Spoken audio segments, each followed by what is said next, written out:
मोक्ष की नगरी काशी की बात करते हैं, जहां पर मान्यता है कि अगर कोई अपना शरीर त्यागता है तो उसे शिवलोक यानी कि मोक्ष की प्राप्ति होती है। सदियों से ये परंपरा चली आ रही है, लेकिन पहले वाराणसी में ऐसी जगहों के लिए लोगों को भटकना पड़ता था, जहां लोग अपने आखिरी समय में ठहर कर अपने मृत्यु का इंतजार कर सकें।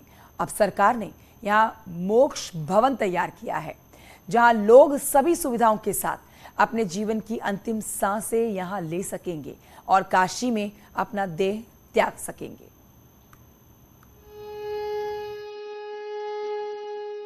शिव की नगरी काशी, जहां मोक्ष की प्राप्ति के लिए लोग मौत की कामना करते हैं।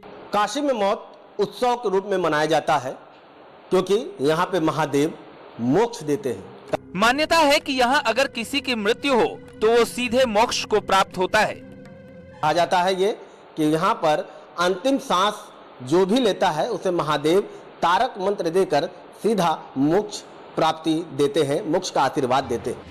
जीवन के आखिरी समय में काशी में वास कर प्राण त्यागने की परंपरा सदियों से चली आ रही है। पहले ऐसे लोगों को जगह की तलाश में भटकना पड़ता था, लेकिन अब विश्वनाथ धाम के कायाकल्प के बाद सरकार ने वैद्यनाथ धाम के नाम से मुमुक्षु भवन तैयार किया है, जहां अंतिम सांस लेने वाले लोग ठहर सकते हैं। सदियों से इस नगरी में लोग आकर अंतिम सांस लेने के लिए स्थान तलाशते हैं। कई आश्रम ऐसे हैं, लेकिन अब विश्वनाथ धाम ने आधुनिक मुमुक्षु भवन का निर्माण कर दिया है। तस्वीरों में आप देख सकते हैं कि बिस्तरें पूरी तरह से लग गई हैं, व्यवस्थाएं पूरी तरह से हाईटेक हैं।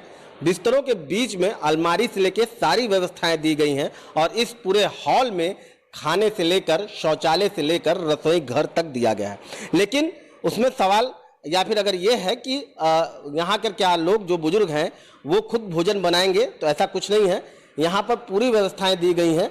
यहाँ सिर्फ बुजुर्ग रहने आएंगे, अंतिम सांस लेने आएंगे, ताकि जब उनकी सांस यहाँ छूटे तो वो सीधे मोक्ष की प्राप्ति करें। विश्वनाथ धाम में बना ये मुमुक्षु भवन सारी सुविधाओं से लैस पूरी तरह हाईटेक है। हाईटेक बिस्तर, फुल एयर कंडीशन, किचन, शौचालय और रहने वाले व्यक्तियों के लिए अलग अलग अलमारी भी दिए गए हैं।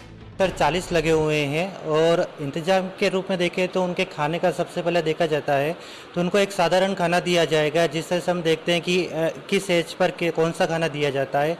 बिल्कुल ही नॉर्मल खाना दिया जाएगा, जिसमें उनको दूध है, फल है, दलिया है, रोटी है, हरी सब्जी है, दाल है और चावल ये दिया जाएगा। यहाँ 65 साल के ऊपर के व्यक्तियों को रहने की सुविधा दी जाएगी। इसके लिए उन्हें रजिस्ट्रेशन करवाना होगा और परिवार से लिखवा कर देना होगा, लेकिन सबसे पहले वरीयता उन बुजुर्गों को दिया जाएगा जो लगभग अपने जीवन के अंतिम सांस गिन रहे हैं। 65 साल से जो ज़्यादा उम्र के हैं उनको ही यहाँ पर रखा जाएगा और संपर्क के लिए यहाँ पर उनको पहले आवेदन किया जाएगा। उसमें आवेदन में यही होगा कि अपने परिवार से लिखवाना पड़ेगा उनको कि उनको परिवार को या रहने से उनको कोई दिक्कत नहीं है, कोई समस्या नहीं है, और जो कमेटी होगी उनके लिए निश्चित करेगी कि किनको रखना है नहीं रखना है। इस मुमुक्षु भवन का उद्घाटन 20 अगस्त के बाद होगा।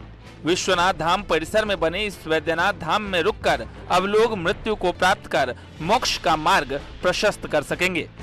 सबसे बड़ी बात है कि इस हाईटेक व्यवस्था के लिए कोई शुल्क नहीं देना है, निःशुल्क व्यवस्था है। यानी कि अब लोग अपनी अंतिम सांस लेने के लिए बाबा के चरण में सीधे आएंगे और उन्हें मोक्ष की प्राप्ति मिलेगी। रवि पांडे, न्यूज़ 18 वाराणसी। और आइए अब आपको बताते हैं आगरा में न्यूज़ 18 की खबर का